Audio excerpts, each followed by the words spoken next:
membasahi bumi. Basah kuyupku hari ini, oh teruknya keadaan. Ku tahu apa yang bakal terjadi, kerana ku telah merasai perubahan diriku. Ku rasakan denyut di dahi, memang aduh sakit sekali. Ternyata virus menyerang lagi. Hacu, hacu, yang membuatku rusing. Hacu, hacu, yang membuatku pening. Cepat berikan aku penawarnya, kerana aku tidak bertahan lagi. Hacu, hacu, virus menyerang lagi. Hacu. To throw people off the true scent where they are. There's another view which says some UFOs are human and some are made by aliens. View 3, all UFOs are alien. And view 4, there are no such thing as UFOs. That's actually the world that we live in. You either have a view on that, or maybe you don't have any view at all.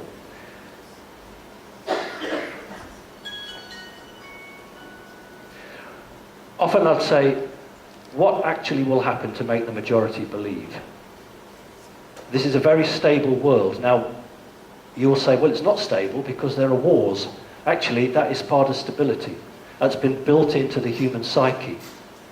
So we live in a very, very stable and predictable world, and people who are not enlightened are quite happy with that world. It doesn't matter whether we're talking about aliens or fluoride in your water or medicines. They don't want to know.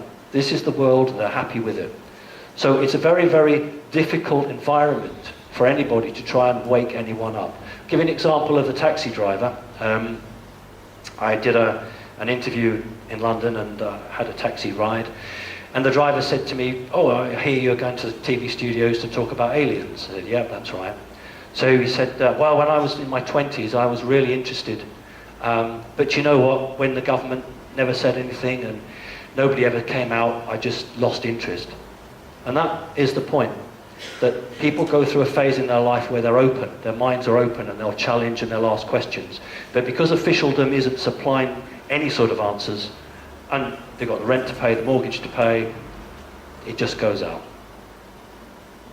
The only way that the majority of people will believe is when a gentleman in a suit goes on the major news and says, ladies and gentlemen, I have an announcement to make. Aliens are real. We're really sorry we didn't tell you before, but you know what? We thought you would be scared and panic, but it's real. That's the only thing that will make people believe. If you sat a spaceship for 4 days above every major city in the world, at the end of those 4 days, people would just shake their heads and said, I must have had too much to drink. They are so conditioned, they wouldn't believe it. But they will believe somebody making an official announcement. Now, that's not going to happen easily, because the powers that be have no intention of making anything public. The only way they'll make it public is when they're dragged kicking and screaming to tell the truth. All right, let's make a list. Who can just shout out different sorts of aliens that you're aware of, either from the internet or personal experience? Greys? Good. One. Pleiadians. Sorry? Pleiadians. Pleiadians? Okay. Nordics. The Nordics? Reptilians. Reptilians? Human beings? That's actually, we'll come back to that. Good point. You've done really well. But I noticed that most of the people in the front called out. Can somebody call out from the back? Name an alien race from the back. Thank you. 90% of them. Actually, Tony Blair was a member of the Illuminati, and is a member of the Illuminati, and is a Satanist. Right. What about human-bodied, about alien souls? This is your question. You asked me about humans, didn't you? What about humans, but how about alien soul? What's the terminology for that? Hybrid. not bad. A hybrid actually is the body. We'll come on to that. I'm talking about a human body but an alien soul. What about 5, 6, 7 years ago it was quite popular. Do you remember walk-ins, star children? Okay, that's what we're talking about here. A human type body but with an alien soul. Lord Courage. Oh, he's very interesting. All right, one question often asked is, what do aliens want? I'm often asked that question. And the problem is that the people who ask that assume there's one type of alien. If there was one type of alien, it would be so easy to answer that. Here's an analogy for you. Let's use a 3D world. You find some oil off some far-flung country. So you go to the Americans and you say, you know, you've got the ship big enough to get us out there to test the oil. Who's good at drilling? Oh, the Brits are good at drilling. We'll get the Brits in to do the drilling. Who's good at optics? Oh, the Germans are good at optics. We'll get the Germans in to do us the cameras. And what you've got is a group, different group of people, all coming together to actually carry out one job. And to a certain extent, with the alien agenda, that's exactly what you've got. So you've got what we call the reptilians, the mantids, the greys, some Nordics, who are all signed up to a set agenda. Somebody said Palladians, they're not signed up, that's a different agenda. So to answer what the aliens want, specifically the question would be, what does this particular group want? But of course the people who ask that question don't really understand. How do they get here? Well, there are two ways that I'm aware of that you can get here. One is literally what we'd call extraterrestrial. We'll come on to that. That's the tall whites. Somebody mentioned the tall whites here. Charles Hall, who spoke at Probe on 2 years running possibly, talked a lot about the tall whites. It takes the tall whites 20 years to get here. About 20 years, because they are using what I consider very, very primitive technology. And they are literally exactly the same as you. So they're not fourth dimensional. It takes them 20 years to get here at about 2.5 to 3 times the speed of light. Others are a dimensional change, so fourth dimension. Some of the reptilians are fourth dimensional. So they will come here through a dimensional time-space, and that won't take them more than just a few seconds. Think about it. If you were a living creature as you are, you really couldn't spend 50, 60, 70 years in a spaceship traveling from one place to another. So you have to either identify a system of speed or a system of time to get you to where you want. The other question they ask is, why don't they make themselves known? I'm always asked this by local BBC radio stations. And the answer is because they don't want to know. Because it would hamper what they're up to.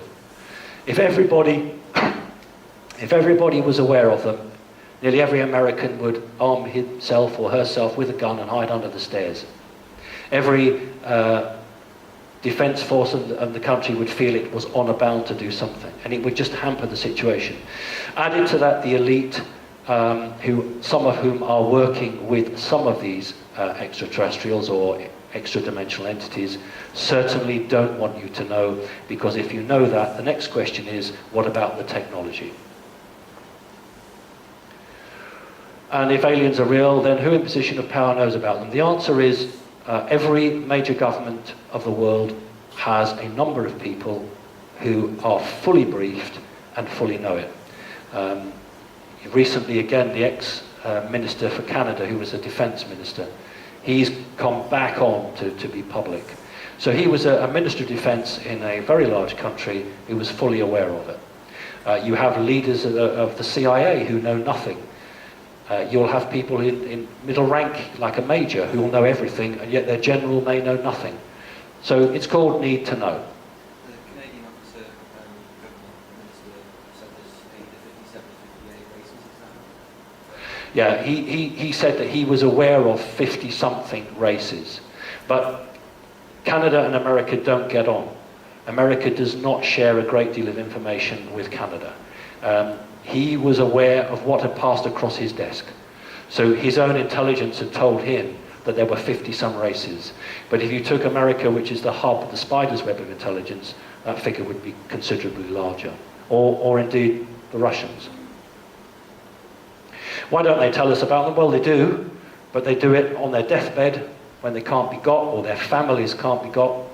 They'll do it when they've resigned, or they'll do it like me, because I don't care. Extraterrestrial means literally a body, a biological body. So it's a biological body that has travelled here not very long, like the tall whites, biological, male and female, and have children. An extra-dimensional entity is an entity from the 4th, 5th, 6th, go upwards dimension that has travelled here in a craft, that has opened a portal and has dimensionally come through. And you often find lots and lots of people who suffer from radiation sickness, burns. It's because when the craft is coming from one reality to another, there's a blast of energy, and if they're too near to the craft, that's when they'll describe they've got burns down their arms or their legs. And that's just shoddy, because whoever's piloting the craft hasn't done their work properly. An interdimensional entity is an entity that exists between the 3rd and the 4th. I prefer the word jinn, but if you go back to the Dead Sea Scrolls, they're known as velon. And these are beings that live literally between the two dimensions. And the Satanists, the Dark Illuminati, the Dark Magic Masters, are able to conjure these Denzians from the interdimensional space through to do their bidding. There's one gentleman here who knows his Bible very well. If you think back to the Old Testament, King Solomon had a jinn, and he called the jinn through with his iron ring, and the jinn helped him to build his palace. In the West, we don't seem to really take it seriously. We look at it on the same way as we would pixies and fairies. But in the East, it's very serious. Those who've read their Quran, not only does it talk about the jinn, it tells you how to get rid of them. What was the other word you used? Velon. And what was that? Velon. Velon. That appears in the Dead Sea Scrolls, and we're talking about the same beings. They have afflicted humanity for thousands of years. Okay, abduction. Abduction is the taking of a person when that person has not given permission. The trouble is, on occasion, the person has given permission in the past and has completely forgotten about it. But in most cases, the person has not given permission. That is an abduction. A contact is when Alex Collier might be your classic contactee. This is when you are collected, sat down, given a nice cup of tea, and they'll tell you everything you want to know, and then they send you back. It's a nice, happy way. I'm not, being silly. That's a big difference. Abduction usually ends up with you being experimented on, being harmed, and it being very unpleasant. I prefer to call myself an experiencer, because I am neither abducted nor in contact. I have a very clear memory in 1971 of making what researchers call a soul agreement. To me, it was just the bargain. In 1971, I was offered a deal, and I said, yes, I'll have that. So, to me, it's not abduction, it's not contact, it's experience, because also an experience can be something that happens in your front room. And we'll talk about that. Two ways to take a person. One is literally their physical body. You walk them out, you float them up to go into a craft, and off you go. And the other way is an energetic take. Again, here in the West we don't really understand it, but in the East they do.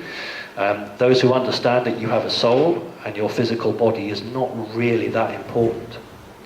You have an energetic overlay. That energetic overlay can be taken and your body doesn't die, providing it's not taken for too long. So you can either be taken energetically or it can be taken physically. Physical, energetic. Mind projection. Many people can't tell the difference. An alien arrives in your front room and you think, oh, I'm in the Bahamas. No, you're not. You're in the front room. The creature's gone into your mind and as projecting into it. Now it's easier, it's cheaper. It's less likely to be detected by the military.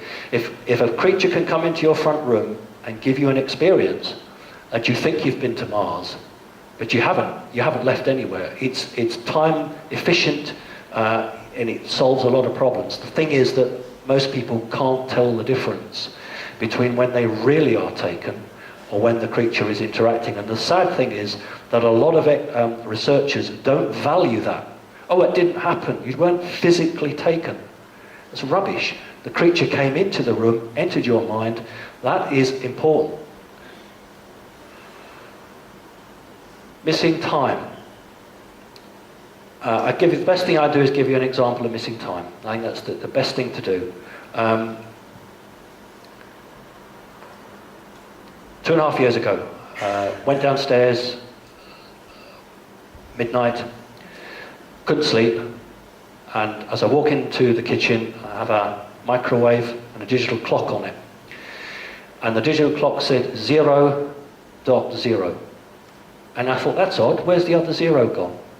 Now, for those of you who understand this, then you'll know that immediately something's wrong, because generally when you're fully yourself, you question it. Oh, that's not right, I'll have to fix that in the morning. But when you say, oh, that's all right, don't worry about that, it's already starting, the interaction has already begun. And I made 2 pieces of toast and a hot chocolate, and I can remember putting the hot chocolate into the cup, boiling the kettle. I have no memory of pouring, at that time, the hot water into the hot chocolate. I do remember eating the toast, so it was midnight. The very next thing I can remember is I put my cup under the tap, washed it, put it onto the sideboard, and thought, that's odd, I don't normally do that. Oh, I should go to bed now. Turn round, 1:30. And I thought, that's not right, I haven't been here an hour and a half. And I sat down and I thought, this is something very wrong here. So I went into the sitting room and thought, I must try and understand what's happened. And within about 10 to 15 minutes, part of a memory came back. So that's a classic example of missing time. Objects out of place. I haven't seen this is my own personal thing. I'll give you an example of objects out of place. Less than 2 weeks ago, I was going to put stuff up in the loft, and I needed to get the ladder ready. So I love tea, made another cup of tea, and then had my tea, and then took the ladder to get up to the loft. And the next thing I know, I'm 2 landings up. Where's my tea? Oh, I don't know. Dan, where's my ladder? Why was my ladder on a different landing? Why was my teacup somewhere else? But there was no missing time, but it was objects out of place. So sometimes it isn't the time that alerts you to something's happened, it's what you were doing is wrong. So you might find yourself in a different room. When an abductee or a contactee says, well, I was taken and I was dropped back in the garden, that's somebody trying to hold up the program. So that's not missing time as such. When people get put back in the wrong clothes or the wrong room from an abduction, that is because generally the greys are trying to sabotage the program. I'm just talking about when you have a straightforward interaction, and 1 minute you were holding a kitchen utensil, and then the next minute you've got, the jack for the motor car, and you can't work it out. So there's a difference between missing time and objects. Okay, there are 3 questions that the press corps are forbidden to ask the President of the United States at the weekly White House briefing, unless specifically authorized. One's Cuba, but there's an asterisk there. You're not allowed, until recently, to ask the President any question about Cuba, unless the press corps have been told prior to that. You're not allowed to ask about the National Security Agency of America, and you are not allowed to ask about UFOs or aliens. If any member of the press corps asks any of those questions, that press organization is banned for 3 to 6 months from coming back to the White House. Just at the end of last year, there was a lot of kickoff regarding the eavesdropping of the NSA on world leaders, and Obama said he would have a 1-hour press conference on the NSA, which members of the press could come and ask questions. Do you know not one member of the press asked a single question about the NSA? They asked everything but. And that just shows you how controlled they are. Right, when I do interviews for the American media, they always want to know, what do I think about Dr. Stephen Greer? It's so predictable. When I do something for the British, instead of asking insightful questions, they always want to know, what do I think about David Icke? And the big question is, why you? You know, why are you? You special? And you're thinking, you know, you're so backward, you're so primitive, you are so unawake, you are asking these sort of questions of me. What a waste of time. If you've got 15 minutes to interview somebody, try and interview them and get something interesting. Don't do, you know, fuel your own wars. It's a prisonable offence in America to fraternise with an alien. Although, of course, aliens don't exist. Okay, somebody mentioned Palladian. Right? I'm a Palladian. Everybody wants to be a Palladian. Nobody wants to be a reptilian. Okay? We talked a little bit about humans and souls. It's a prisonable offence in America to swim, fraternise, or touch a dolphin unless it's within state or federal approved oceanic centre. Now when you question that, they say, oh, it's about preserving them, protecting them. So yeah, but you can go and buy a 12-bore gun in America and go and shoot a moose. You don't do it for turtles. So the people in power know the very, very special nature of dolphins. Very special nature. Okay, moving on. You haven't had a single story about me yet. I hope your organisers will be happy. Right, shush, everyone, listen to me. I have something important to tell you. A UFO has crashed in the school playground. We are waiting for the police to tell us it's safe to go outside and take a look. When I came to visit you in October, we talked a little bit about this. That produced a flood of photos for me.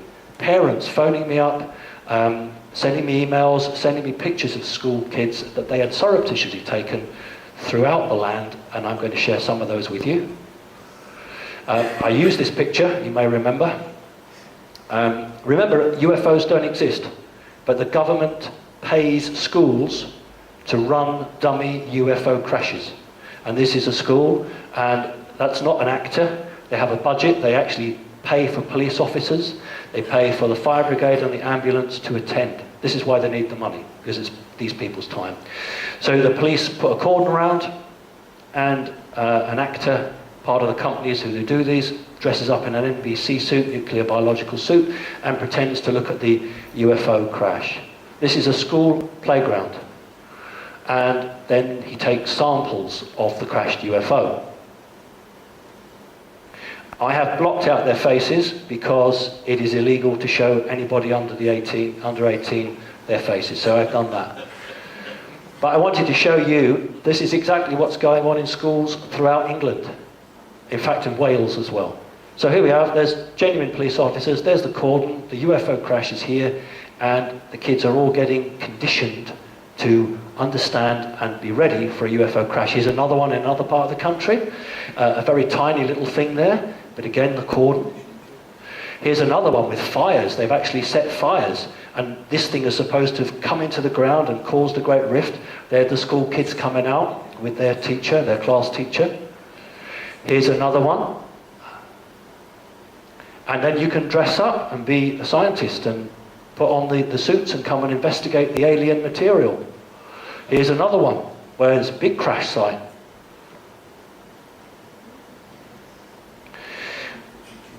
And we talked about why. If UFOs and aliens don't exist, why would the system try and educate children? And it must be they're getting them ready for a false flag alien invasion. Getting them ready. These kids are 5, 6, 7 and 8. By the time they're 15, 16, 17, they'll be expecting it. Oh yeah, we did that in school. And the difference is that if it's a real UFO crash, you won't be allowed within a mile of it. But if the tape goes around it, and you can all hold hands and come and have a look at this, that's not real. And that's what they're being got ready for. This is interesting. Somebody did a little hard work for me. This is a nursery school, and it's a rug. When I was at school, you had to sit on chairs, but now, thank goodness, it's easier. So 3, 4, 5-year-olds sit on the rug with their class teacher, and do whatever they have to do. And this is a rug. And a person I know very well spotted this rug and said, there's an alien on that rug. Oh. And said to the teacher, oh, when you get rid of that rug, can I have it? No, you can't have it. So anyway, they went back the next day. Oh, no, it's not true. Went back the next week, and the rug was getting ready to be thrown out. And this person very, very carefully took some pictures with their camera, because they're not allowed to do that. You can see the earth and series of children around the outside. If you look, I'm going to use a laser pointer. Here is a blue tub. This has been very strategically pressed against the other side to hide the alien. So my friend took a risk, lifted the edge, and took a picture for me, which is brilliant. That's its head. But if you look at the blue can, it's been used to push against it to hide it. So I was able to get the stock number for this. I phoned the company that made it and said, you know, I'd like one of those rugs. Because of who I am, that's not a problem. Fine. I said, well, could you just send me a picture of it?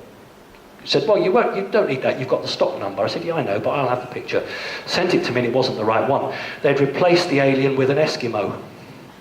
And I said, actually, I want the other one. And the woman said, oh, you mean the alien? I said, yeah. She said, oh, it's a limited edition. We're not doing them now, we haven't got them. But at least we've got the pictures. So again, if aliens don't exist, why are 3-, 4-, and 5-year-olds being taught about, wait for it, it's called inclusion. They actually say it's inclusion. But why would you include something that doesn't exist? So when you look at them at 3, 4, and 5 sitting on a rug, and then at a later age range looking at UFO crashes, you begin to see a discerning pattern here. Okay. Often I'm asked, where is the proof? Well, the proof is out there. It really is out there. Now, I'm not going to make any apologies for showing you that, because that is one of the greatest proofs. Whether you think it's a psyops or not, the fact of the matter is that somebody has got UFOs. We all know, but maybe you don't know, that Colonel Du Bois was actually Ramey's adjutant.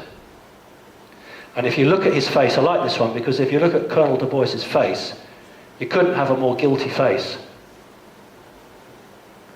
You're all familiar with this, I'm not going to time. You are, I'm sure, familiar with the telegram? Hands up? Not all of you. Okay. Roger Ramey got a telegram in his hand, and in 1947, who would have thought that the software would come around that could read what was on that telegram? You wouldn't have imagined it. So Ramey's sitting there with a telegram in his hand, looking through loads of rubbish, pretending it's just rubbish, which it is, and he has a telegram, and of course stick it through a software reader and you get the truth.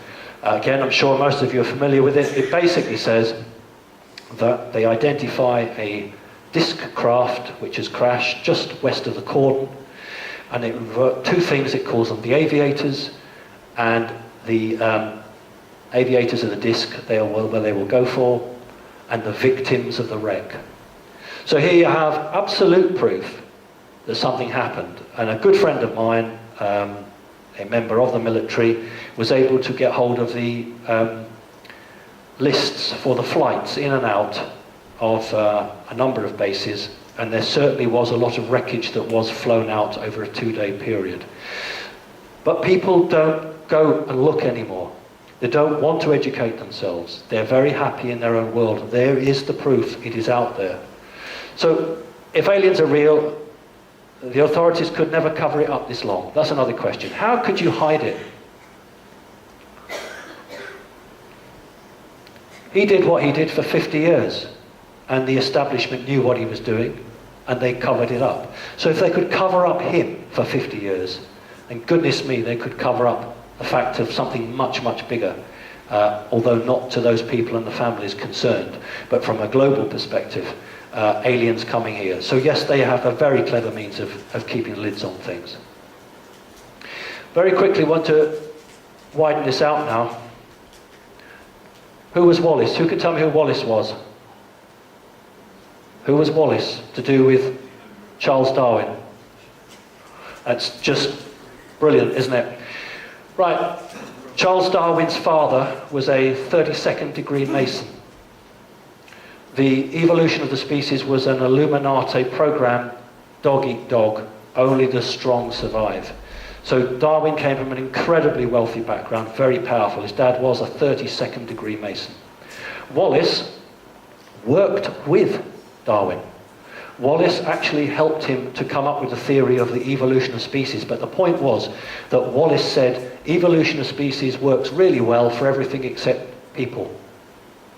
Can't work with people, it's impossible. It just doesn't work. But Darwin, of course, his father was a very powerful man. So Wallace, you haven't even heard of him. He's jointly co-authored those books and was pushed out because it didn't suit the agenda. So the evolution of species is all about how the fittest survive, which is a very reptilian trait, is a very Illuminati trait. I've altered this because it's not quite right, but then I worked at the Natural History Museum, so I would alter it. It's talking about the missing link. We all joke about the missing link, but very few of us actually understand what it means. It means that there's absolutely no fossil record to show real humans evolving from a more ape-like creature. But we're told that's what happened. So the arrow here is actually not right. It's about 200,000 years ago. At 200,000 years ago, there was a big change when modern humans evolved from less modern humans.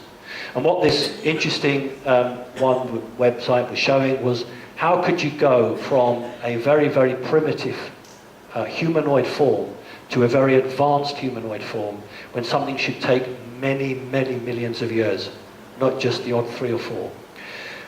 On the left is a human, and on the right is a fossil called Lucy.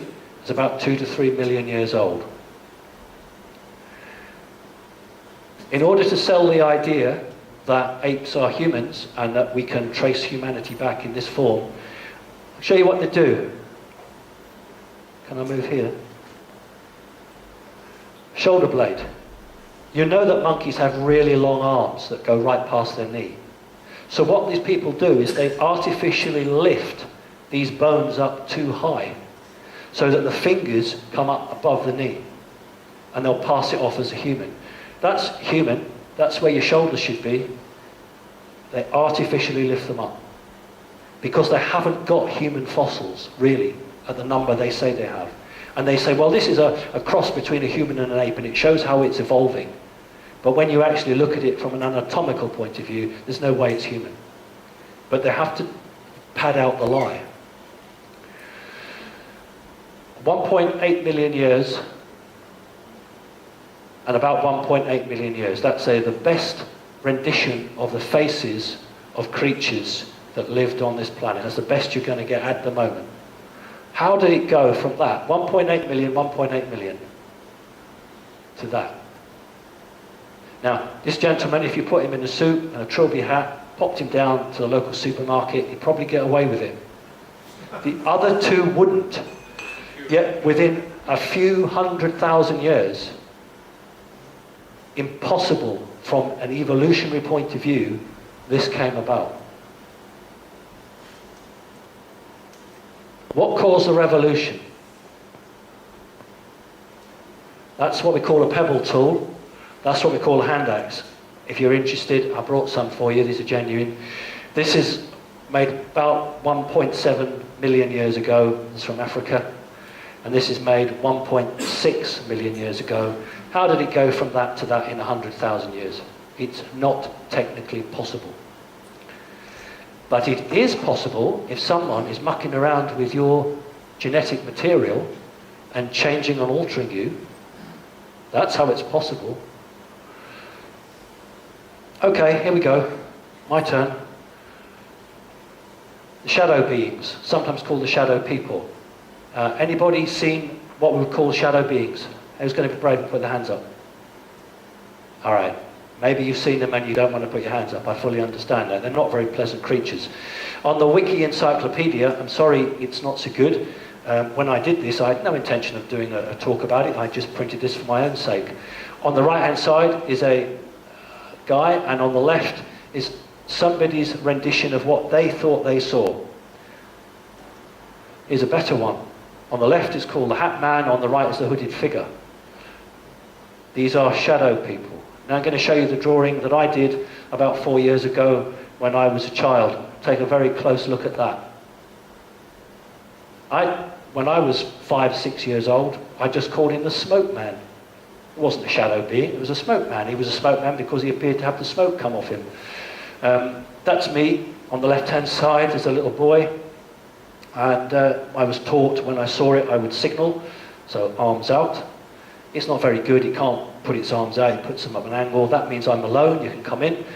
Comes through the window, stands in front of me, raises its arm up, I raise my arm up. What this doesn't show is then an energetic charge runs across from one of its hands to the other. It then throws that energetic charge to me, and what that means is a DNA lock. It means that nobody else can interact with me because he has that DNA code. So if anybody else tries to hack in or to interrupt, that lock is a DNA code, so it can't actually get in. No one else can get in without that. It's a very, very clever device. The creature has like lumps on its head and just eyes. I have no memory of a nose or a mouth at all. Not substantial, but energetic. And black, very dark. The reason it's black and dark, I was chatting to a good friend of mine, and we were talking about this, is that when you come from the fourth dimension and you don't quite come into the third, it's a bit like a black hole, light. So light doesn't detect this, so that's why it shows really black, because it's not quite come through to the third dimension. Okay, so that's a shadow being. Many, many people have very difficult times with these beings. They can torment and really hurt people. Here we go, the jinn and the Valon. Here's something taken from the East, and it's a religious man on his prayer mat, and that is their representation of a jinn. And here is the jinn is trying to tempt the religious man. Okay. I want to talk about a year ago. I went down to the beach. I have a beach hut, and I remember with my wife, we were both standing there, and she said, "Oh, those birds! Look at those birds." This is about 7:30 at night, and looking on the railings, looking down at the sea, where the sea was coming on the rocks, and from the corner of my eye, I could see what looked like a bat, and then nothing here, and then this side. So it's not a bat, because you know the human eye has cones in the center of the eye and rods at the edge. The rods detect black and white, the cones detect color. So what you will see in the peripheral vision is something, but when you look at it, because it's natural, isn't it? You look at it, it's gone, because you've got to try and follow it from the side. So those were jinn.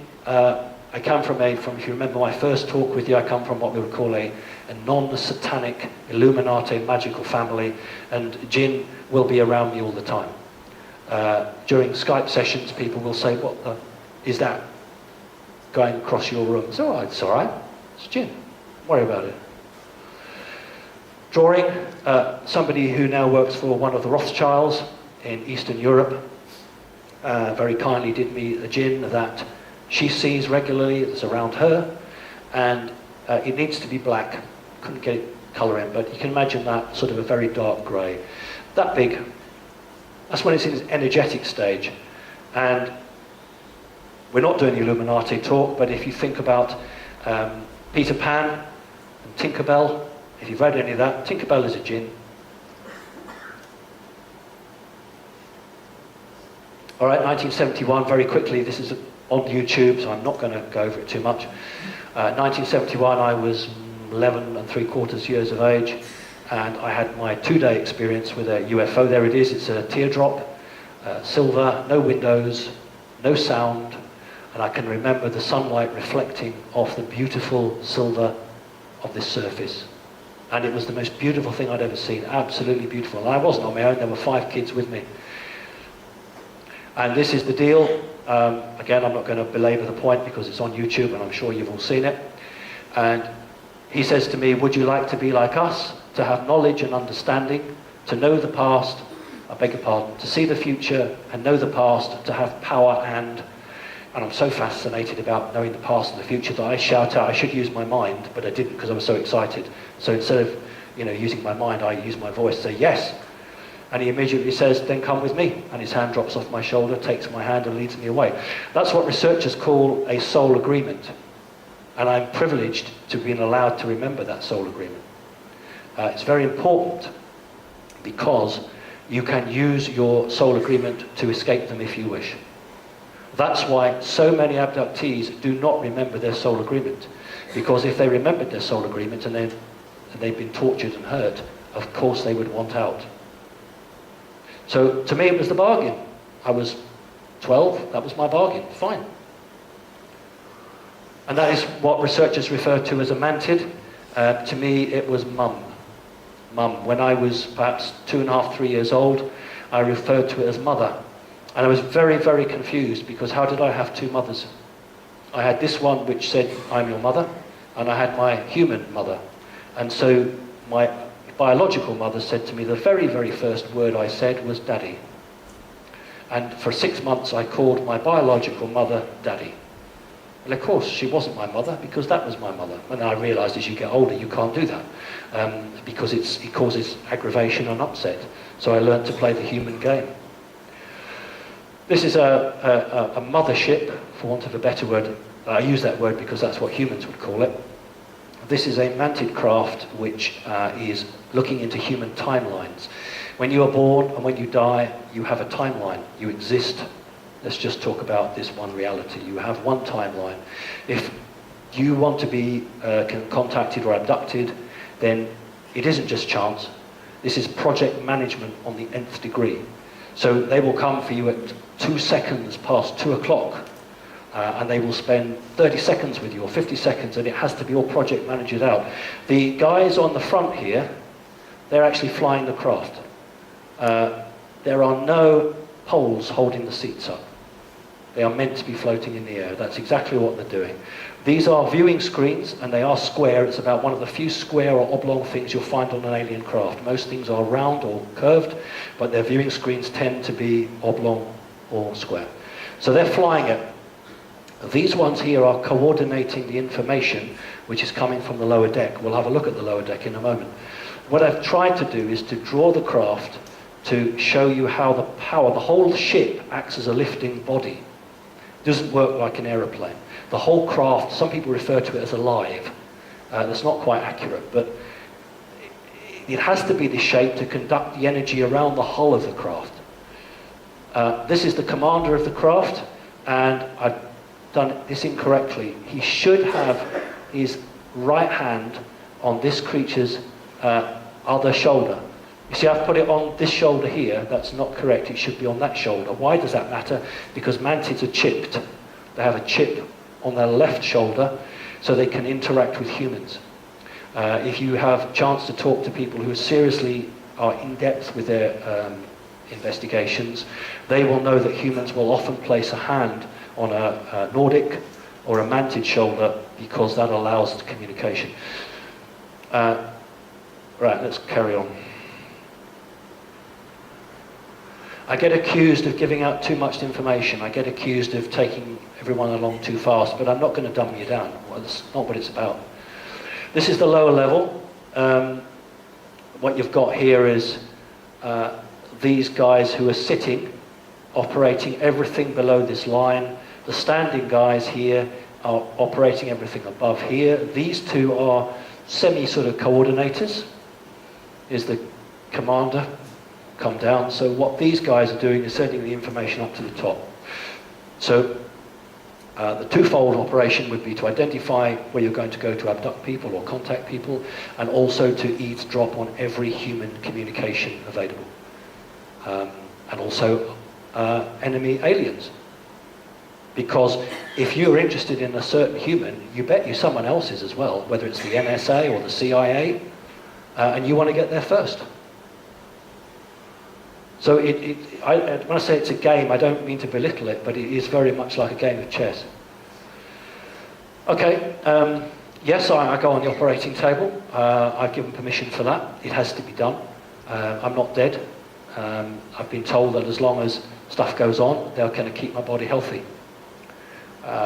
This is an interesting tool. It's a handheld tool, and I haven't been told, but I guess that's DNA. It's some energetic DNA take. This is an interesting device here. It looks like a camera. It's not a camera. It's something that comes down on a cord or a rope or something from a standing pole. Mantids often use equipment that's either handheld or is fixed in the ceiling. And I've got a very interesting drawing from somebody else to show you. That's me on the left, having DNA extracted. And this is a doctor mantid holding up a jar with a baby in, I presume saying, we've made this from your DNA. It's fine. That's the deal. This is from the collection of David Chase. This is somebody else who's come in, and then David Chase has done some drawings. And it really accounts well with my own experiences, because here the tool is fixed in the ceiling and is coming down. Mantids are three, it's called mantid, it's three. This is a doctor mantid, and if you ever get taken ill, that's what you want. You don't want a grey poking you about, you want a mantid. So the doctor mantids are the lowest rung. The next rung of command are the computer operators or the pilots of the craft.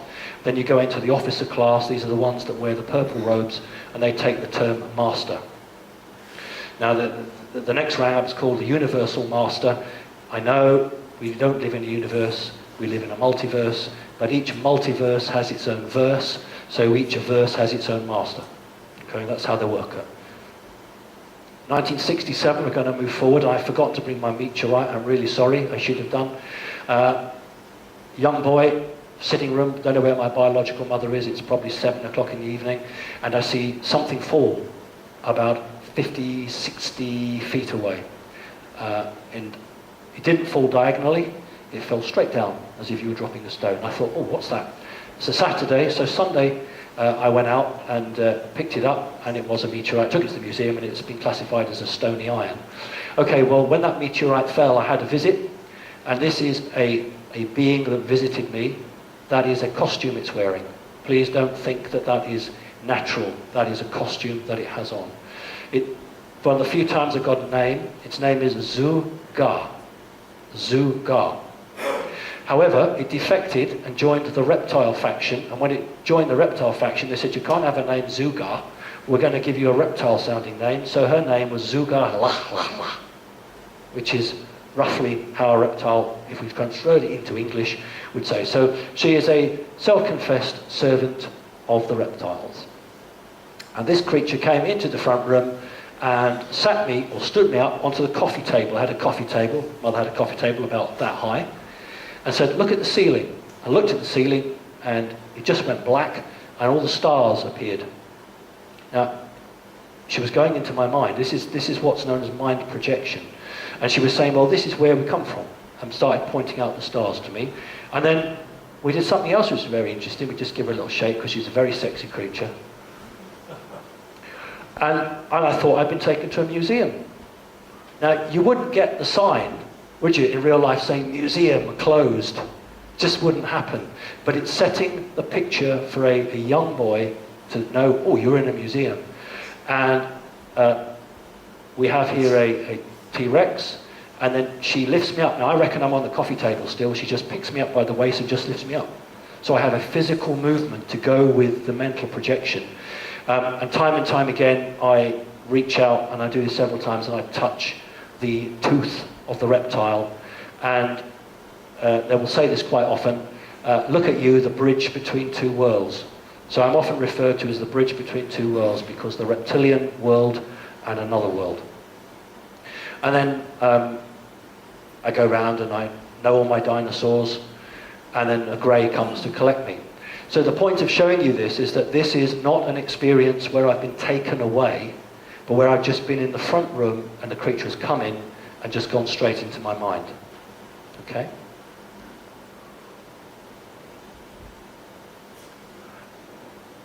I couldn't resist putting this in. That's my white cat, Snøstrana. He's a Norwegian forest cat. In 1971, when I had that experience, I was shown fossils in a cliff. Prior to that, the day before that, I was collecting coins, stamps, and matchbox tops. After my experience in 1971, I just gave all that up and collected fossils because I'd had an experience where I'd been shown fossil dinosaurs. So from 1971 to this day, I collect fossils. That's why I was in the Natural History Museum. So that is a dinosaur jaw, and my white cat likes to sit with the dinosaur jaw.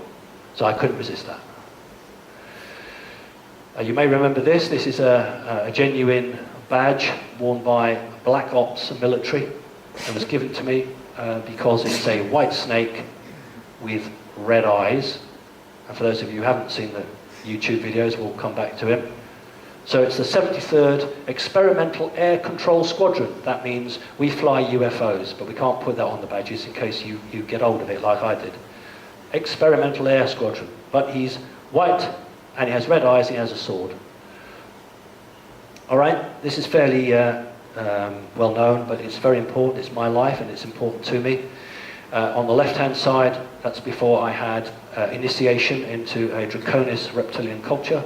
And on the right-hand side, probably 6 months later, no longer this happy, smiling, carefree boy, but somebody who sees a lot, knows a lot, and has been completely changed. Not hurt, but just changed. Very lucky to have these pictures. Famous one for me now, it's becoming famous, gone around the world. 1965, I was asked would I be a page boy for friends that my mother worked with, choose my words carefully there. And I initially said no, and they just couldn't understand how a 5-year-old boy could dictate to his mother what he was doing and what he wasn't doing. So anyway, I did agree to it simply because I understood that being a page boy was a very important point. You had a ritual, and those of you who know anything about reptiles know that ritual and ceremony are extremely important. But when you are taking part in a reptilian ceremony, you do not smile, because they don't smile. They can't smile. They have no need for smile. They don't have emotions. So that's why I am straight-faced, and it was really embarrassing. Those are the two bridesmaids behind, and it was like, God, can't you get him to smile? And my mother, biological mother, said, well, if he doesn't want to smile, he doesn't want to smile. I can't make him. That is why I look like that, because that's the way you have to be when you're in a ceremony. Obviously, as I got older, then there's a good point here. Prize for being a good page boy, the family sent us to Butlins for the week. And mother came up and said, take a picture of you in Butlins, and asked me to smile. Now, a researcher said, oh, you poor traumatized boy. No, that's not traumatized. That's how reptiles, that's a reptilian. Anybody here who's reptilian and don't want to admit it, or you have reptilian DNA, or you have a soul, you'll know what that is. That's the way you show interest. Right, okay, I think it's probably time for a tea break. There will be questions afterwards if anybody wants to ask any. So thank you very much indeed. Have a nice cup of tea. Please don't be too long, because I need to crack on. Thank you. Thank you. Interesting break. Very nice to talk to some of you. One particular person came up to me and had experienced some of those creatures. If she pops up afterwards, just write an email address down, and maybe I can be of assistance. But what that's brought me out to say is that for everybody who stands here in front of you and says, I've had an okay relationship with aliens, there will be 500-600 who have not had an okay relationship with aliens. My story is very different. A book that's worth trying to get hold of is by Dr. Carla Turner, Into the Fringe. I think she's just about got it right. So whilst I am telling you that my situation is okay, that is not representative of the general situation. It's one thing to stand here and tell you how good it is. It's a totally different kettle of fish to say how bad it is. So people will find it very hard to stand in front of an audience and tell you how they've been abused. So it becomes skewed. You get stories of people who have okay times, and it begins to skew your perception. The perception is that most beings from the fourth dimension are negative to humanity. Okay. We need to speed up. I introduced you to the being I call Mum. Let me introduce you to the being I call Dad. Why do I call them that? Because that's what they wanted me to call them. You remember the badge or emblem I showed you of the white snake and the red eyes, which were given to me by a member of the American Special Forces. I've brought it tonight if anybody wants to have a look at that original badge. And this is a Draconis reptilian.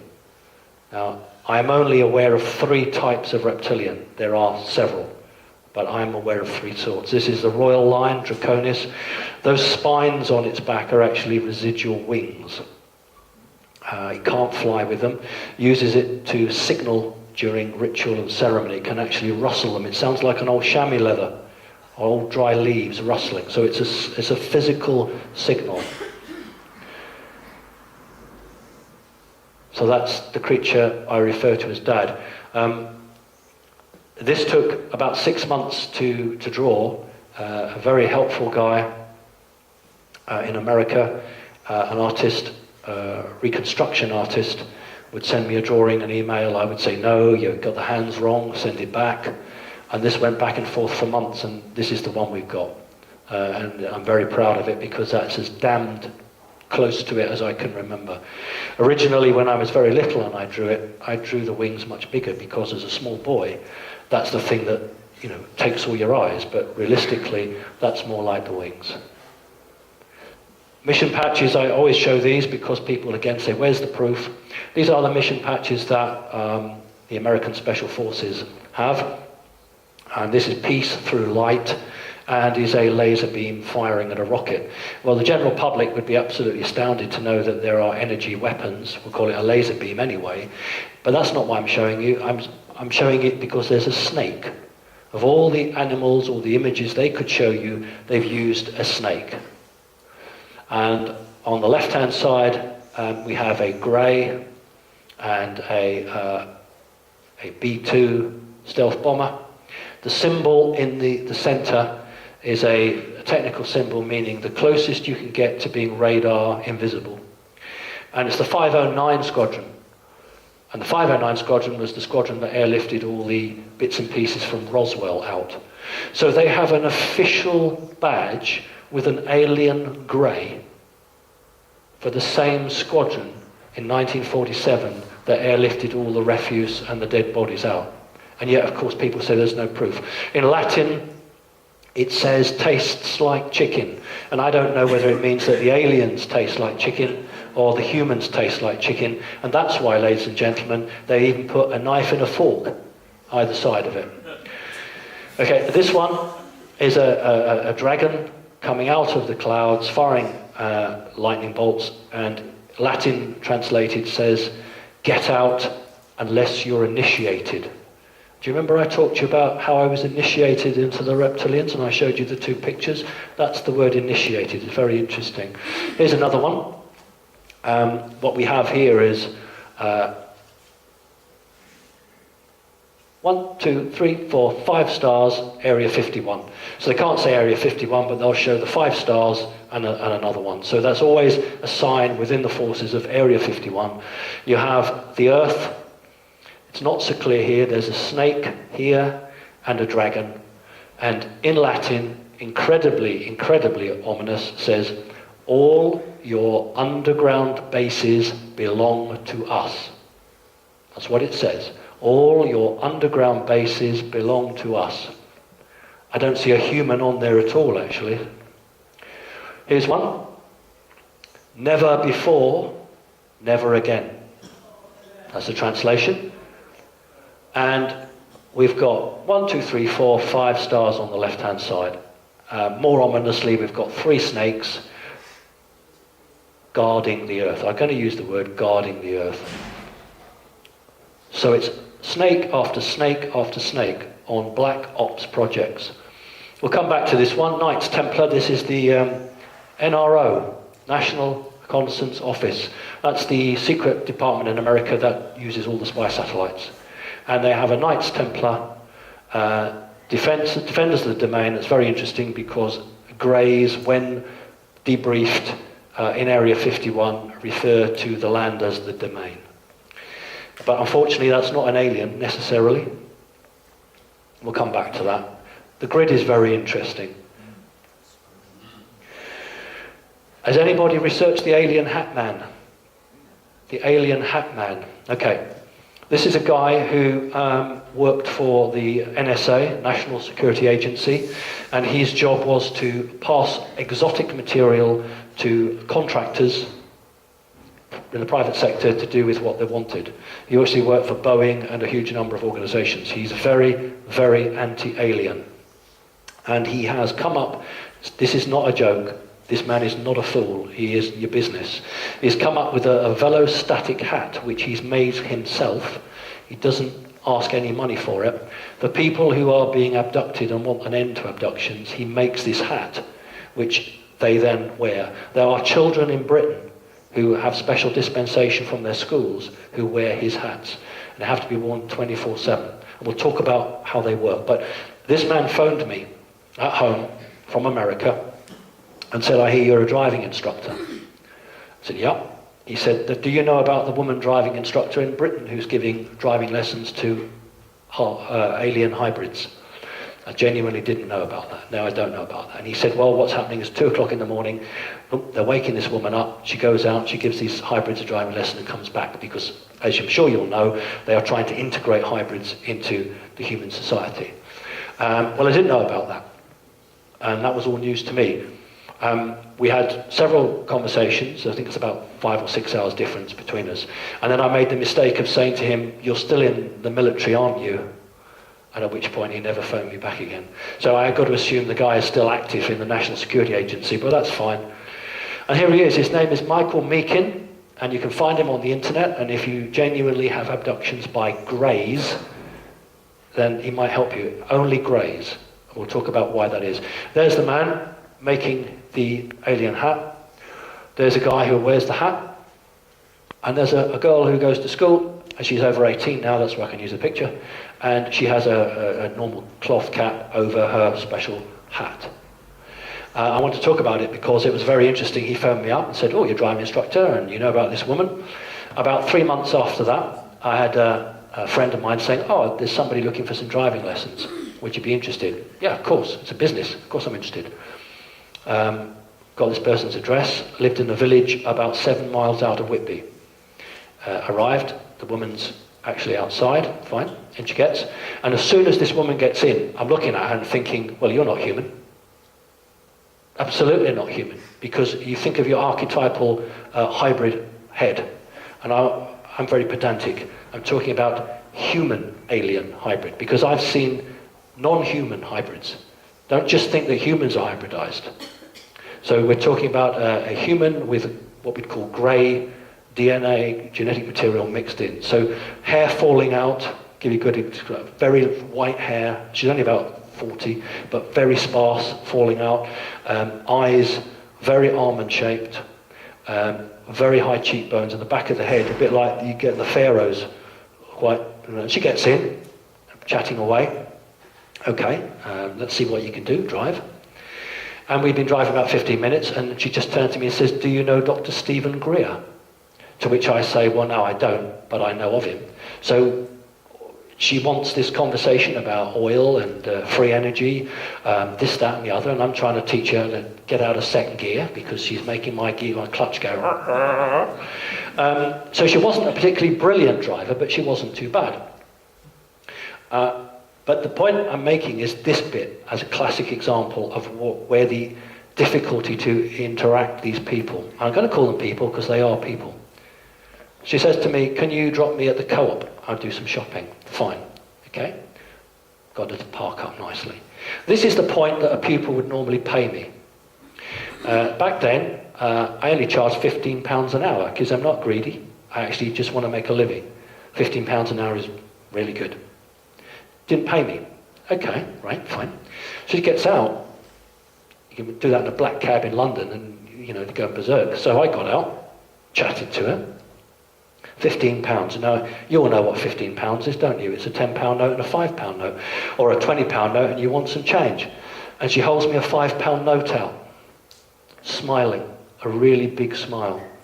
Now, I understand these people, so I just said, thank you very much indeed. Took the £5 note. Because they have no concept of money.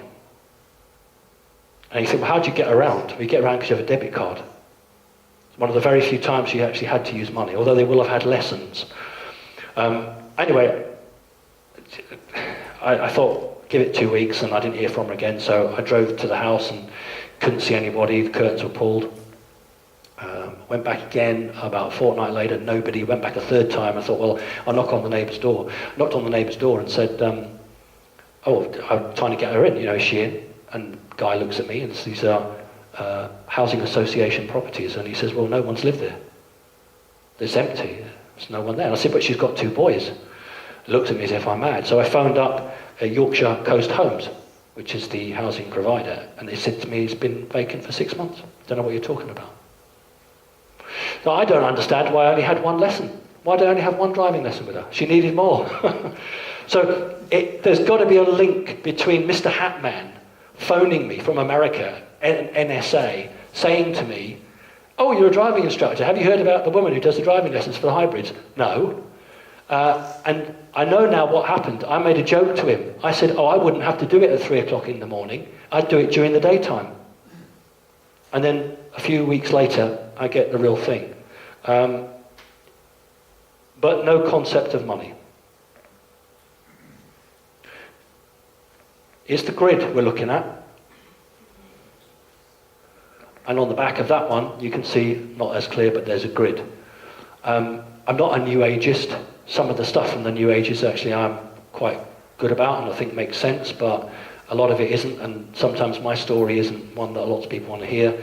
That grid is not the natural grid of the Earth. That's not the ley lines. That is an energetic overlay.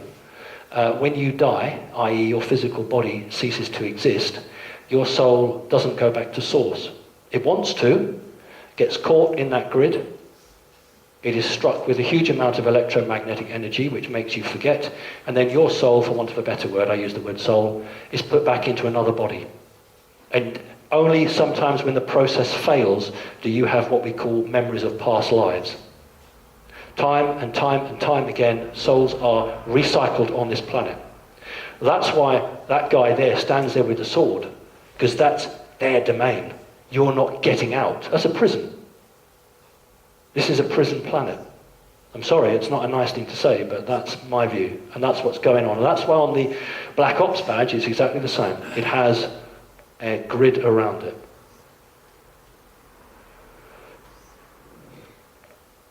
I was with somebody, and we were both taken, physically taken, while driving a motor car. I couldn't tell you how they did that. I have no clue.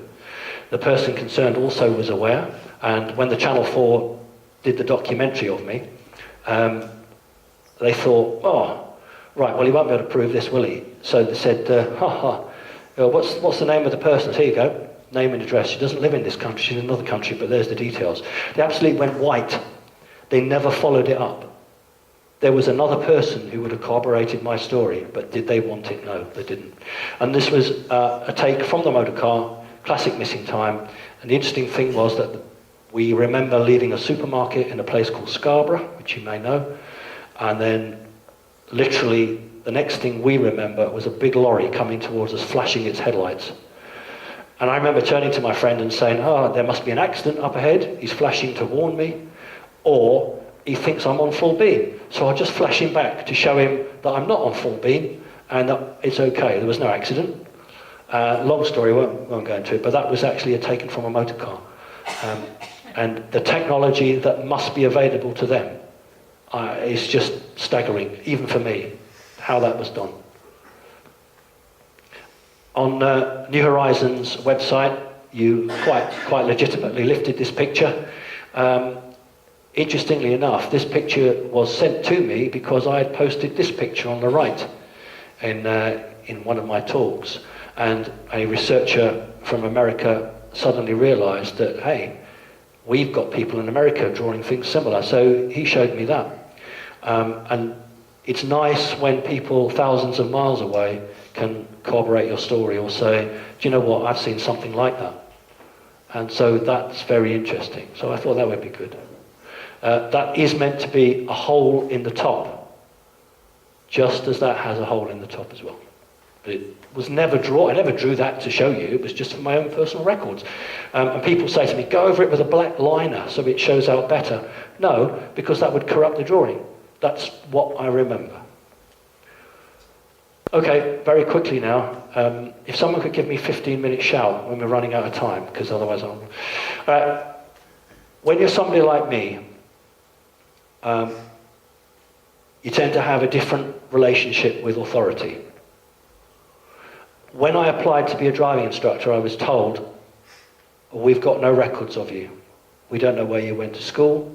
We don't know where you lived. We've got nothing of you at all. Can you please show us, prove to us that you've actually been in Britain for a long time? And I did this to my grandfather, and I was able to show them. That's why I'm a qualified driving instructor. But it's very interesting that when the DSA, the Driving Standards Agency Authority, went to check, they couldn't. There's no records of me having any education in this country at all. And when this physical body dies, I will be completely scrubbed from the record. That's what they do to people like me. Right, I'm going to give you 5 examples, because if I give you one example, you'll say, yeah, but that could happen to anyone. 2 examples, so I'm going to give you 5.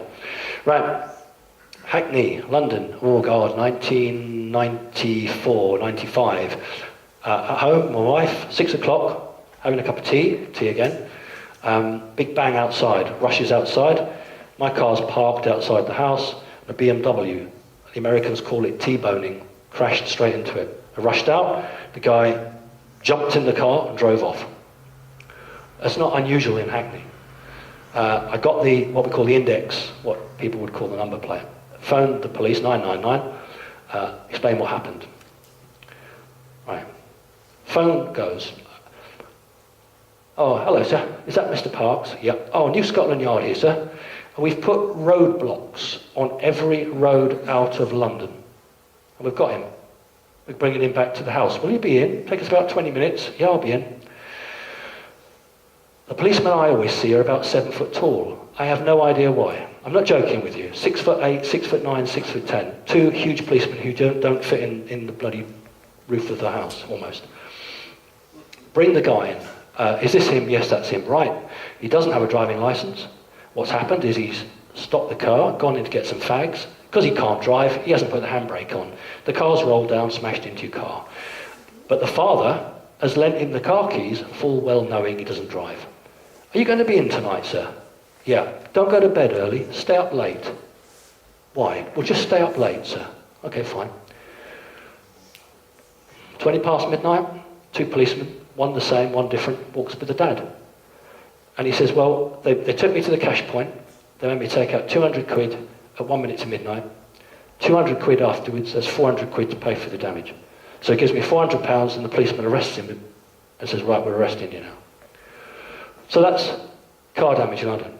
I pay my taxes, and that's the sort of service I would expect everyone to get. We'll get some more now.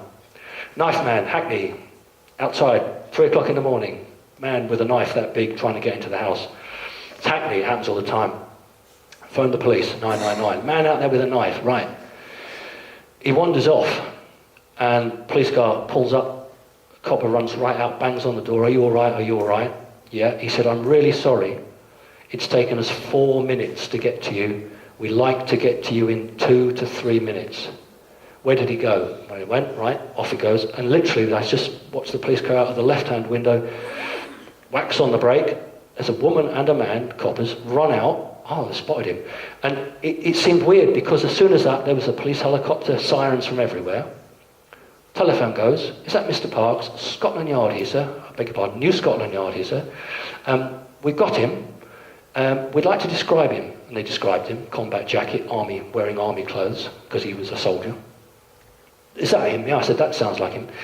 Right, unfortunately, he doesn't have a knife on him, so we can't arrest him. What we're going to do is put him in the van, drive him 5 miles up the road and put him out the back of the van. You'll never know you called us.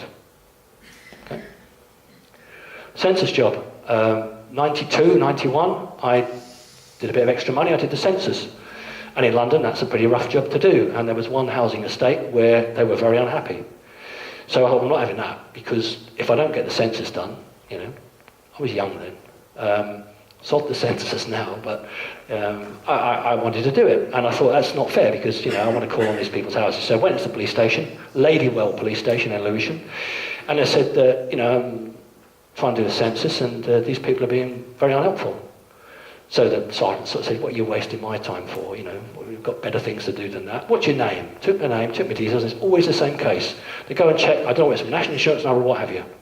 Came straight out, said, hang on a minute, sir, 5 constables and him, the sergeant, get in the van, we'll do it now. So 5 constables and the sergeant and me and my girlfriend at the time who was doing it, in the van, drove round to the housing estate, and they all, coppers, all came round to the door. Do you know what? We've never had 100% ever before from that block. That's not normal, is it? But at the time, it was great. Flowers, okay? I devote a lot of my free time to, I don't like the word, it's the real word though, to deprogramming people who have been traumatized by Illuminati, dark magicians who have fractured personalities, and I don't charge. All they have to do is either get themselves to me, if they can't afford to fly to me from all over the world, and I'll Skype. It takes a much longer time to do it by Skype. These were a mother and a daughter who came to me from Canada because the daughter had a djinn put into her. And they had literally just been in my front room for about 20 minutes and the doorbell goes. Open the door. There's a boy about 14 years of age, and again a policeman about 6'10" behind him, and the boy is standing there with about 3 wilty flowers in his hands. So I look at the boy, and I look at the policeman, and the policeman says, this boy's got something to tell you, sir. So I said, yes. And the boy said, I took these flowers from your garden. And the policeman said, I was on patrol. I saw the boy take the flowers. I spun the car round. I've grabbed him, and I've brought him up to you. So I said, it's a very naughty thing to do. Do you want to keep the flowers? Yes, please. You can keep the flowers. And I tell you what, there's a couple nice ones there. Why don't you pick them and take them as well? And the policeman wasn't going. So I said, would you like to come in? Yes, please. Came in, and the 2 people who come from Canada, both standing there.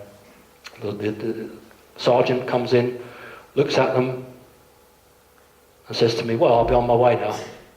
And the 2 people said to me, do you know what? And he just couldn't wait to see us, could he? Salesman, guy going from door to door, trying to sell scrap metal. I didn't like the look of him. Not because I don't like people who sell scrap metal, but he had a whiff of the CIA about him. And so I didn't phone 999 because it's not an emergency, is it? One wouldn't want to waste public money. So I phoned the non-emergency number. 4 to 5 minutes later, sergeant and a constable at the door. Are you all right, sir? Yes, I'm fine. It's just this man. We'll have details of him. Attempted break-in about 7 or 8 years ago in Whitby. Smashed the window at the front. Phoned the police. Shock horror, they were 5 minutes to get to me. And the very first thing the copper said to me was, I don't want you to think we've only just arrived. We've had 3 cars sent, and the only reason I've come to your door now is because we just tell you we can't find them. So he said, have a look through the bits of glass. If you can find any blood, give us a shout, because there might be DNA. He said, I can't look for it because I don't want to put my DNA on it. Off he went. I thought, oh, it's not going to happen, is it? Look through, sure enough, piece of blood. Oh, great. Let's see how good they are. Phone the police. Now, I'm not joking to you. I said, I'm in Whitby. I've just had a front door broken, and the woman says, is that Mr. Parks? I said, yes. And I said, I've been told to look for blood. Found some. Someone will be there in 20 minutes. And they were. Doorbell goes, and this guy, different guy, just puts a test tube and a tweezers, put it in there. 3 years later, doorbell goes. Just wanted to let you know we finally caught the person that broke in. They weren't attempting to break in to get to you. It was just what we call criminal damage.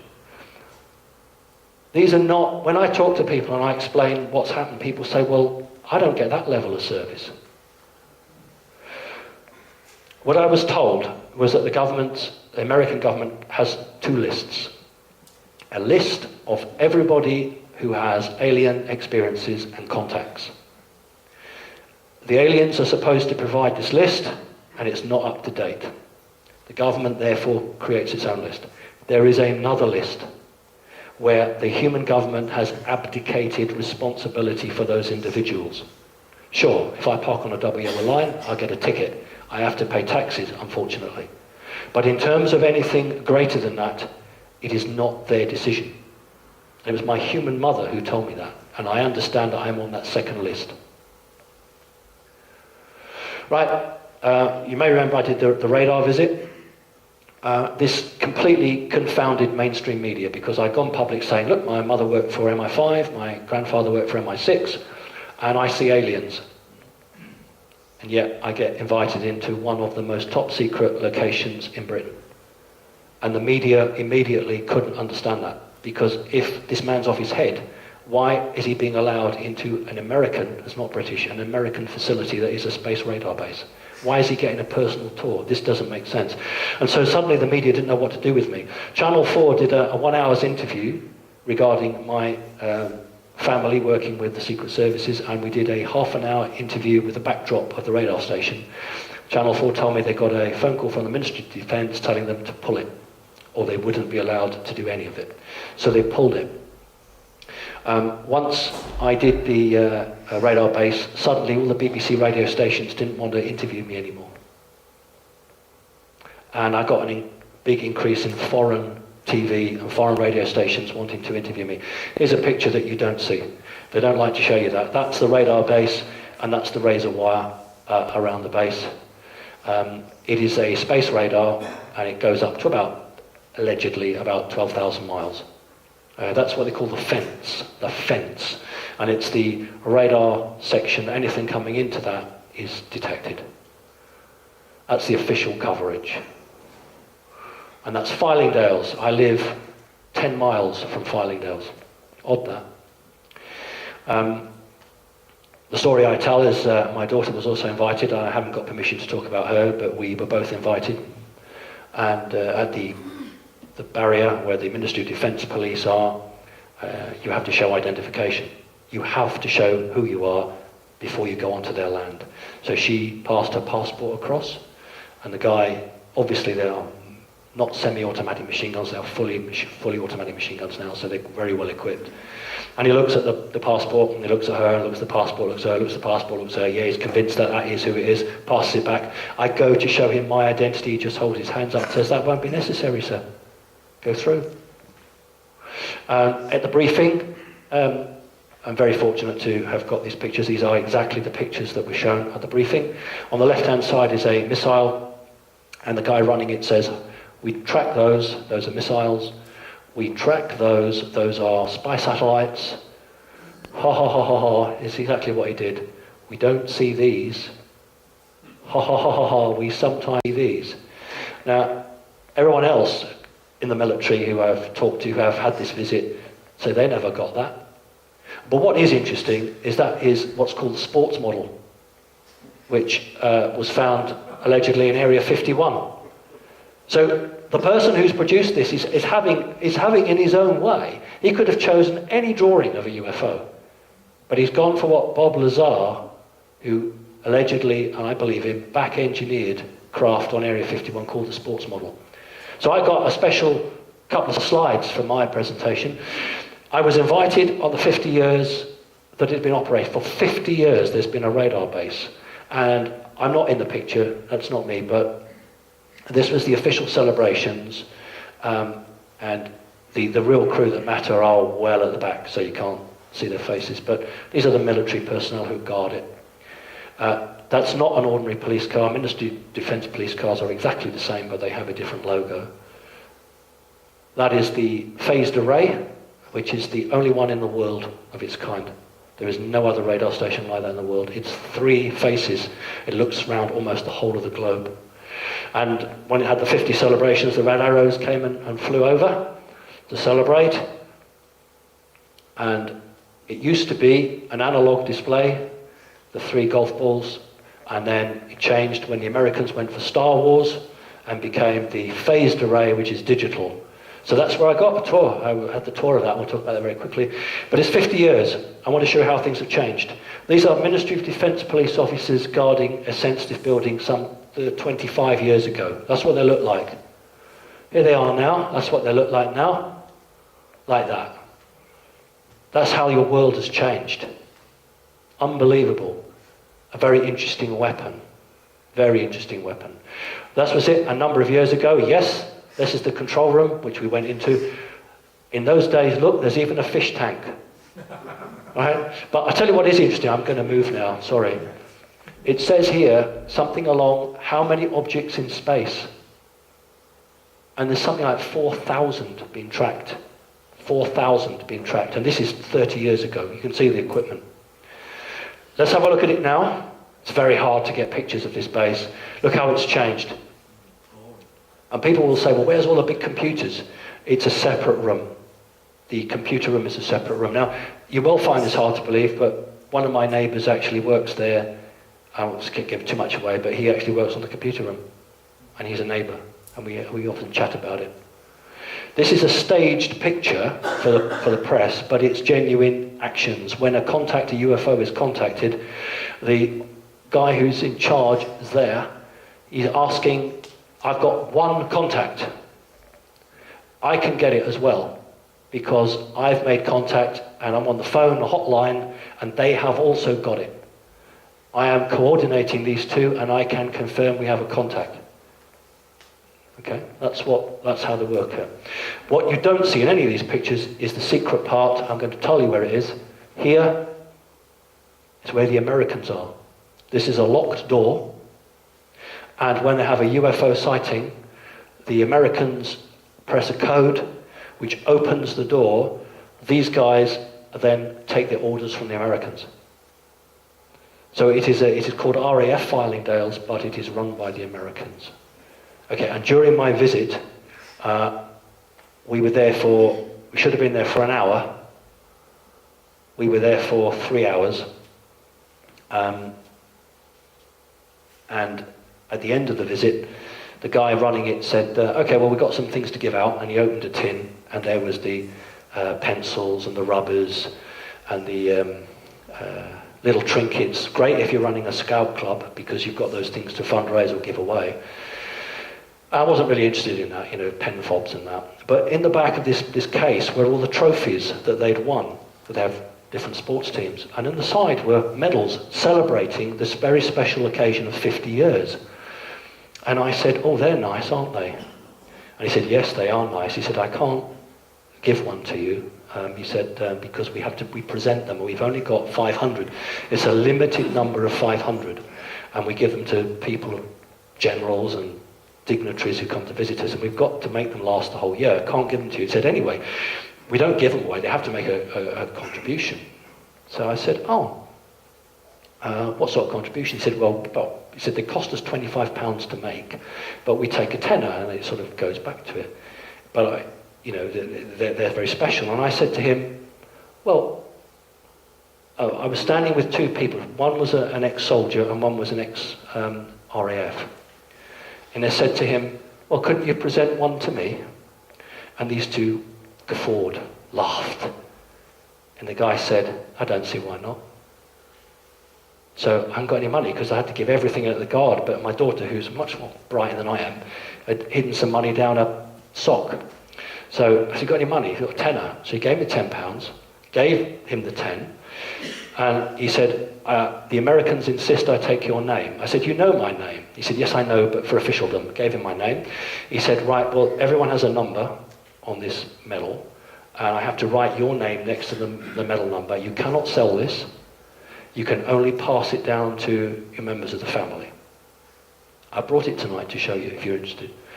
And the funny thing was that the other two guys both took out their £10 notes for one, and he just locked everything up, put it away in the case, and said, well, ladies and gentlemen, I think we need to go. Sergeant, if you take the front, I'll take the rear.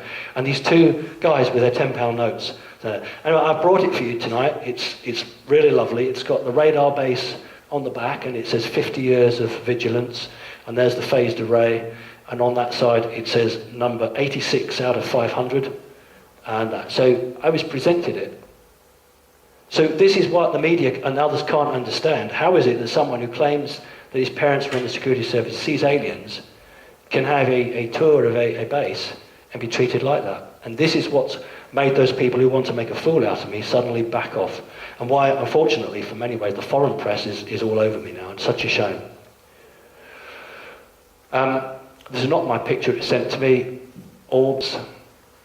I often get asked, what are the orbs? I don't mean the orbs that make the crop circles. I'm talking about these orbs. And twice now during Skype sessions, a person has sort of got, oh my God, what's that behind you? And of course, I invariably look the wrong way.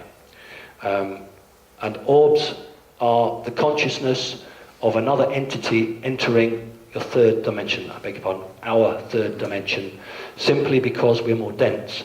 And when you project pure consciousness into a denser form, it will make it into a circle. So somebody is popping in and observing.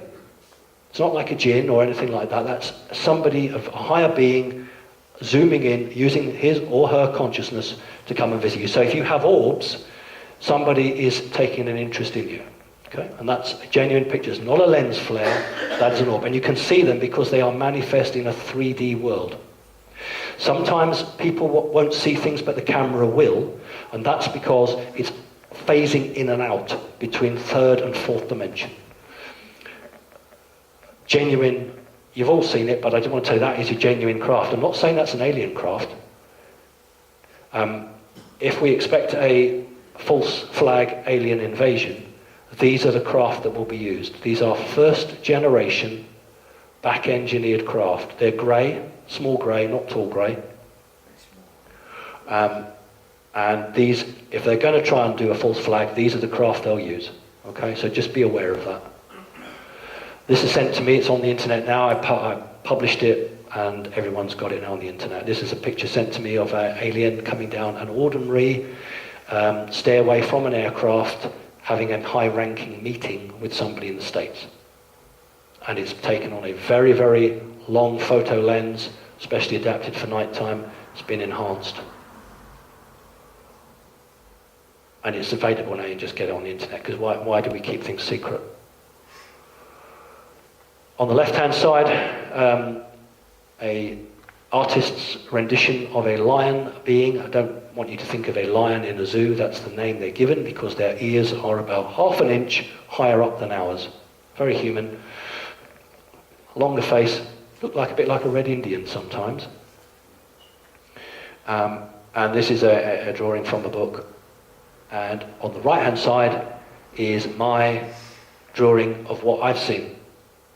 And the being makes a sign, which is a Illuminati sign, but it's the sign of the Great Pyramid. And these beings had a very important hand in the building of the Great Pyramid. We haven't got time to talk about the races, but perhaps next time I might. Our talk is drawing to a close. I can't say goodbye without talking about the birthday card and the interview. You may have seen the interview. I was on the morning breakfast TV show last year with Philip Schofield and Holly Willoughby. For small groups who are starting up, I don't charge. I only charge my fuel. For a bigger group like yours, I do charge something. But for the private sector, I make them pay. If they want me, then they pay for it because they can afford to. It's the people's money, let's get it back. But for small groups, any group under sort of 30, I don't charge. I go all over the country and I don't charge them. I only say pay my petrol because it shouldn't be about making money, really. Anyway, these people really wanted me and they paid me £500 for 20 minutes. That's how much they wanted me. And I thought it was a good chance because this was one of the largest viewed television programs in England. And it would be a great chance to get my story out without somebody, trying to make it difficult. I arrived at the studio and I was asked to do some drawings of the aliens. They wanted to put them up.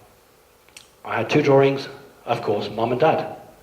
The woman who was with me said they hadn't a clue what they were.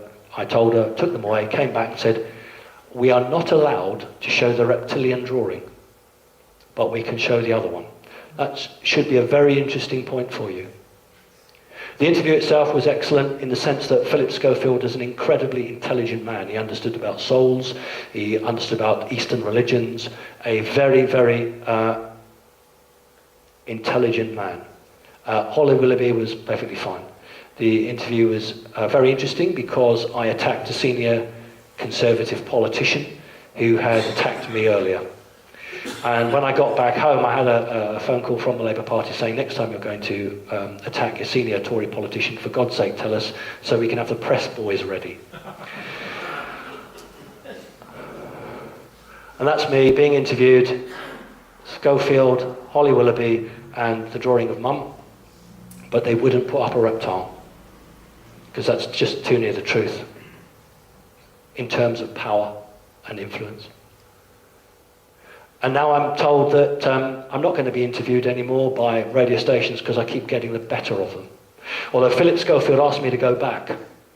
About 3 weeks after that, he insisted that I go back for another interview, and I just couldn't do it because I was working in a school and my constituents come first. And so I said, no, I'm sorry, I can't do it. I have a prior engagement. But Philip Schofield was very interested. But I don't really get many interviews now in Britain because I don't come across the way they want. They want a raving madman. It doesn't work like that. So they can't handle it, so they don't want it. You're all familiar, hopefully, with the birthday card. I have brought it along for anyone who hasn't seen it. This is the birthday card that has my picture on it, although I have no memory of being on it. And whoever was sitting next to me has been airbrushed out and a big teddy bear put in there. Who in their right mind would buy a birthday card that said Sir Geoffrey was about to discover that bears don't just in the woods? And the story is that I was in a shop called Card Factory, and my wife was buying discounted wrapping paper in January, as you do, and I turned, and on the carousel was these pictures. You know the story because you've checked it out on the internet, and I'm sure you're familiar with it. But what I have done tonight, and not only have I brought the card, but I've brought my ID badge when I was a Labour councillor in London at the same time, because I have the same shirt on. Because people say to me, how do you know that's you? And I say, well, of course it's me, but prove it. Well, I have a picture here with the same shirt on. And when I was meeting a Tory government minister, I always meet these people, I have the same shirt on. I don't have the same tie, unfortunately. So I brought that along to show you. What's that about? The camera is not through the window. That's a hidden camera in the footwell looking up. And this has been placed here by the security services to say, either we know what you're up to, I wish they'd tell me, because I don't, or you did a good job. I haven't a clue. Okay? So there were only 5 or 6 of these cards made, literally. And the only store that they were distributed in was the store where I live. So there was only 5 or 6 of them, and they only went to the store. And the managing director of the Card Factory, who managed the store where they were in, said to me, well, we've pulled them now anyway. And I said to him, well, is that because I made a complaint? And he said, no, he said they were a test run. And I said, well, you know, how many have you done? Thinking they'd done thousands. And he said, well, we did, I think it's 5 or 6. I said, you only made 5 or 6. How do you know whether it's going to sell well if you've only done 5 or 6? His answer was, I'm only the managing director. That's honestly his reply. And I said, you're telling me you only made 5 or 6, and which store did you put them in? Your store. So I think that says a lot. I went to the press because I thought, I want pressure on the company. The company who hold the copyright are in America. What a surprise.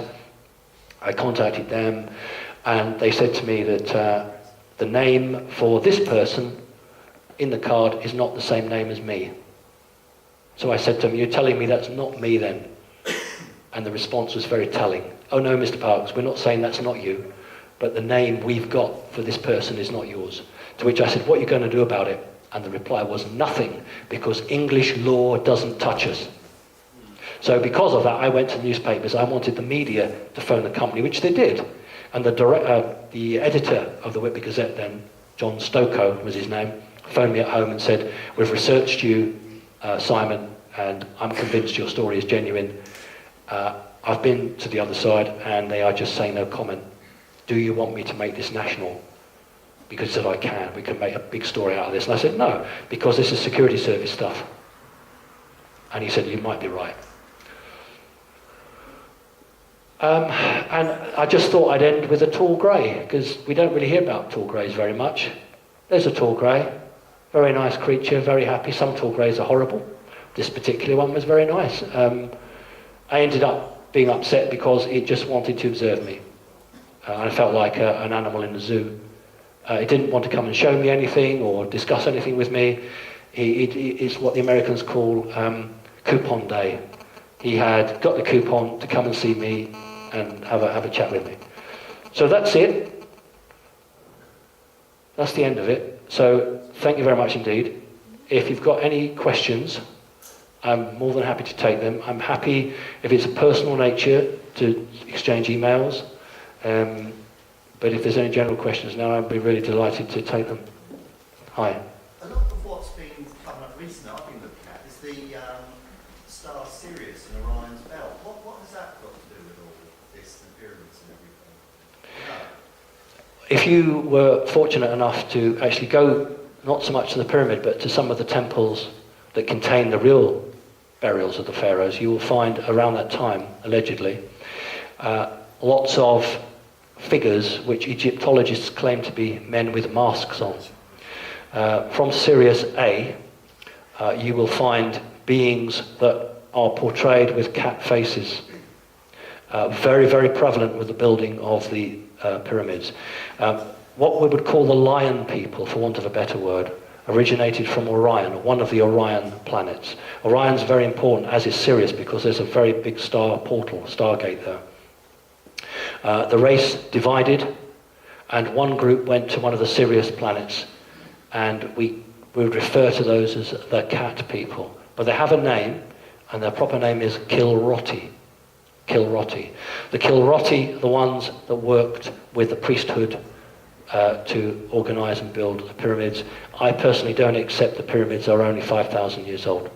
Okay, as a geologist, I would say you're looking at between 15 and 20,000 years.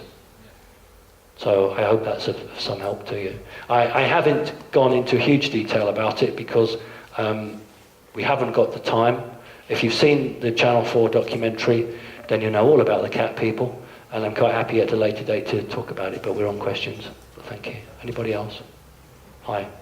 Do you have any comments to make on animal mutilations? There were two very prevalent guys who investigated them, both in Wales and in other parts of the country. And they have some very interesting pictures of cattle actually being lifted up. The only device that you could take an eye out or take a tongue out would be with a laser beam. Some of the greys have what you'd call Harry Potter style a wand, which is a self-defense weapon. In fact, from the Roswell crash, they collected, that's where your laser beams come from. And it is the laser that's used to cut them out. They are using or taking parts. Some parts, glands, can be interchangeable with humans. However, the black ops, the military, are also taking cattle to throw interest off and to create a smokescreen.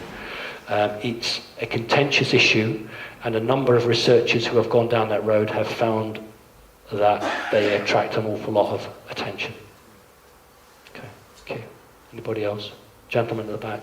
Hey. You mentioned the forthcoming false flag alien invasion. What purpose will that serve? If I was, and I'm not, if I was a member of the Illuminati, I would be very worried at the way things were going, because it was looking more and more unlikely that my New World Order was going to come to fruition.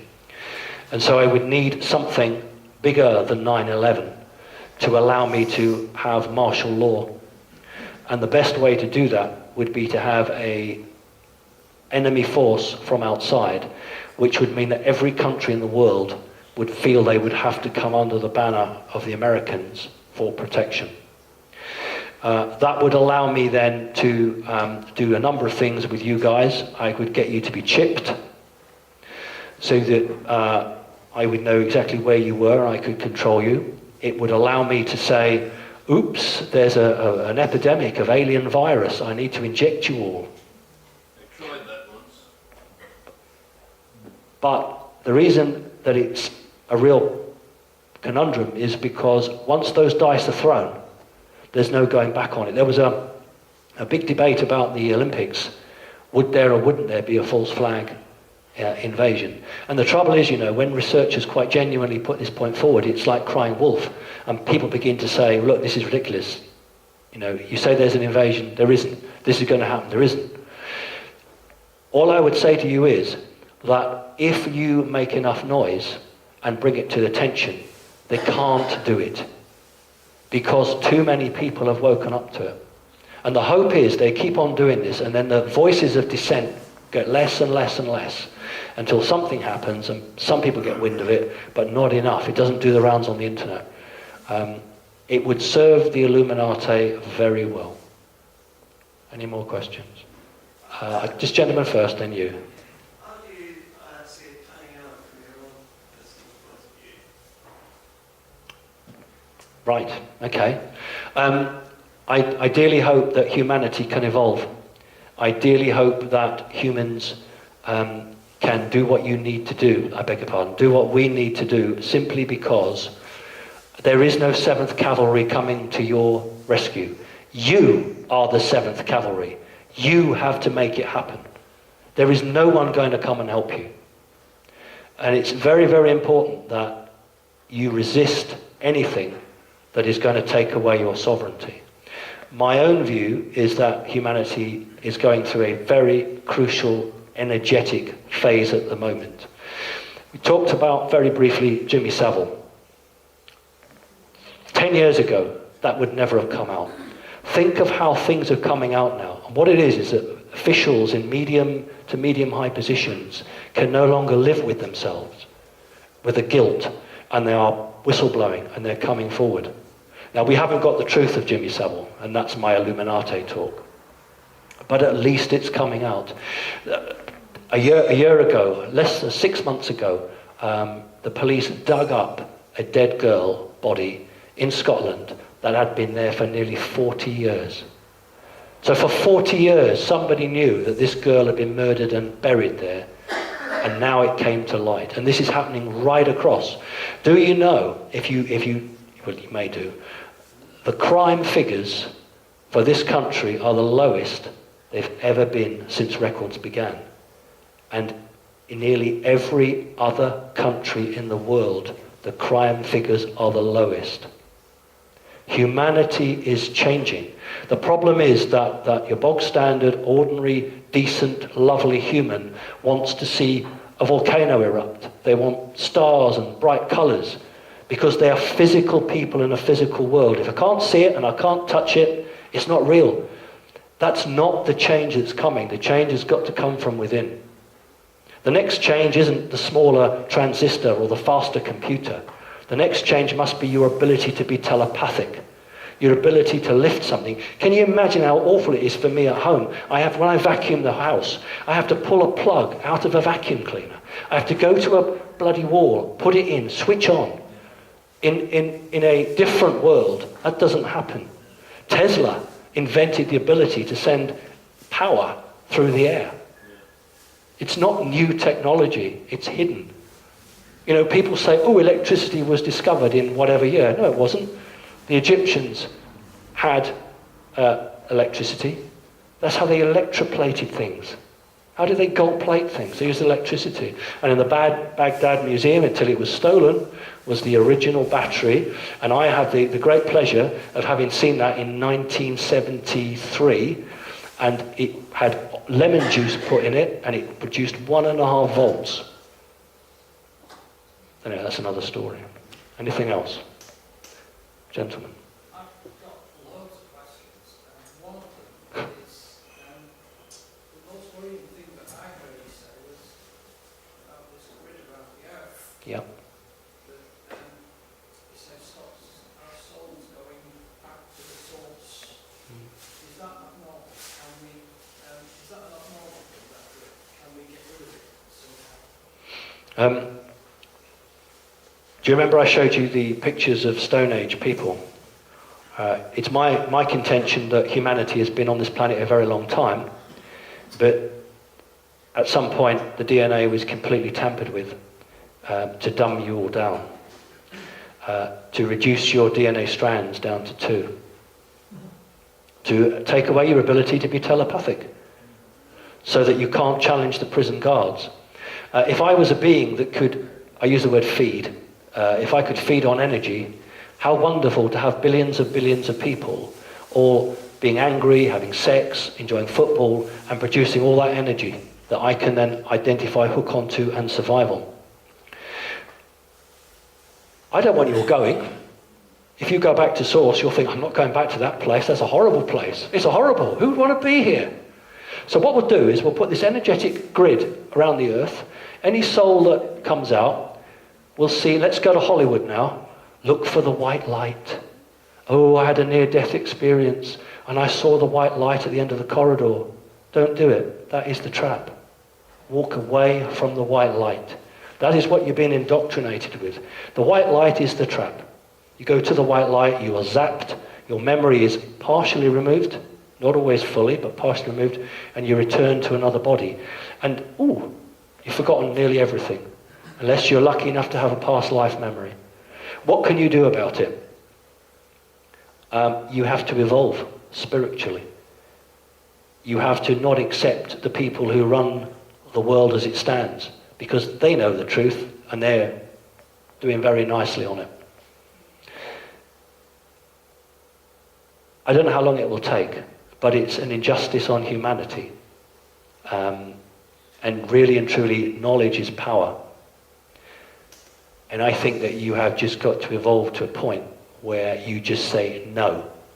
Imagine if everybody in Britain on Tuesday morning didn't go to the petrol station to fill up. Imagine if everybody didn't pay their taxes. You actually have the power. And the only reason that they have the power is because you give them the power. I'm not being rude. I'm not trying to preach to you. That's the reality of it. But if everybody was of one mindset and refused to do something, that would bring them to the negotiating table. How much time do we have for that? 2016 is the last point that they have to make a decision.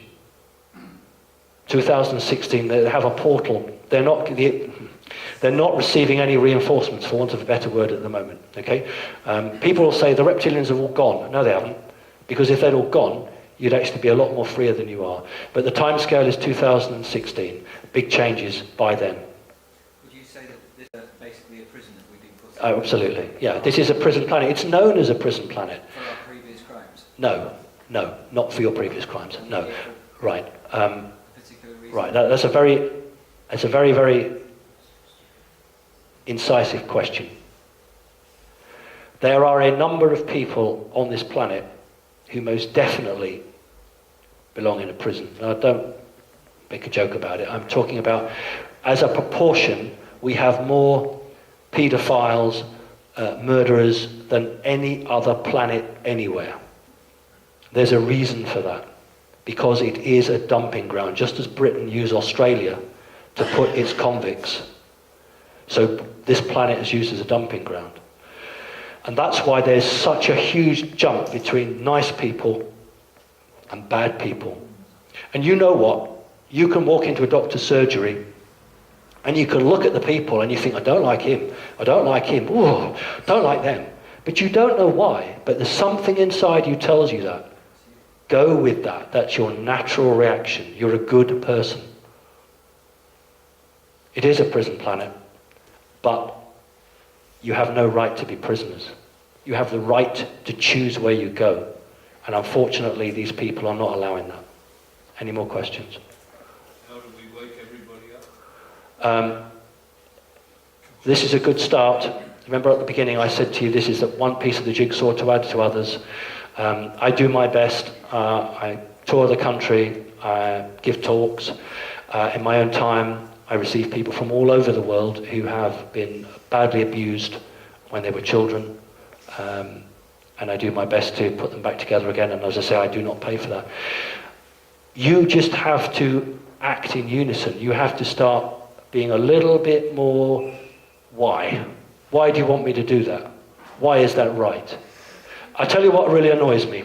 YouTube, not YouTube, but on YouTube, somebody is being arrested falsely. What do people do? Get their camera out and film it. How disempowering is that? If I saw somebody being falsely arrested, I would drag the copper off him. I don't care. But what do they do? Because people are so controlled, they just film it. I'm going to film it and put it on YouTube. And while they're filming, they don't experience the thing they're filming. Well, well, exactly, they're not having to make the decision, do I intervene or not? Now, if it's a genuine arrest and there's a reason for it, fine. But if someone's been beaten and that's inhuman, why film it? Get in there and stop it. If it was your own child, would you film it? This is the trouble with humanity. It is so well controlled. One more story. I know you desperately wanted to go, but one more story. It's the one I wanted to say earlier. Right. I was going to keep it for pro, but it'll do. Control. How we are all controlled. Antiques Roadshow. Have you all seen Antiques Roadshow? You know what it is. Okay. It's the show where people pretend to be interested about the history of their object, and really they just want to know how much it's worth. Right?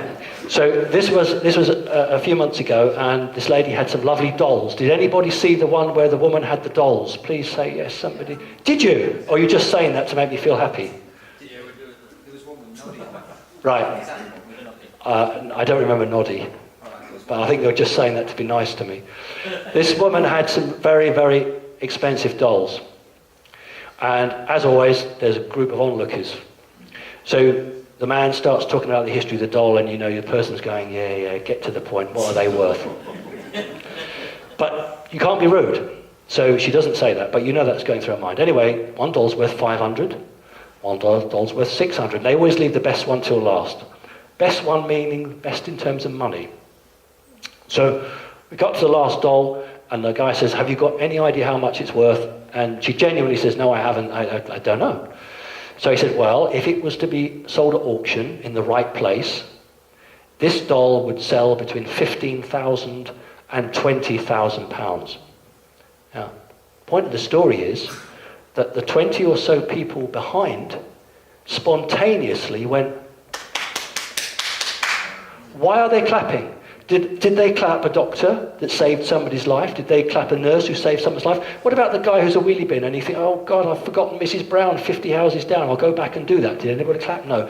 Why are they clapping? That woman's not going to give them any money. That's how controlled they are. Money is important. Why does a man who works in a bank selling stocks and futures earn more money than a nurse who saves lives? Why does humanity value somebody who makes millions of pounds for shareholders much more than a nurse? It's because life isn't valuable. People are nothing but things to be taxed. That's the reality of a prison planet, ladies and gentlemen. I think we need to go, don't we? Is that the right time? Please, yeah. Can I ask one? Yeah, you're the thing, you should do. There appears to be a slow false flag event in progress, and that's the anthropological global warming, in my opinion. Bullshit, yes. I'll probably get someone thrown at me out. I think they've run out of good quality terrorists, so they have the nice slow event, which is taking our time, it's taking up our time, it's taking our money. So that's my opinion.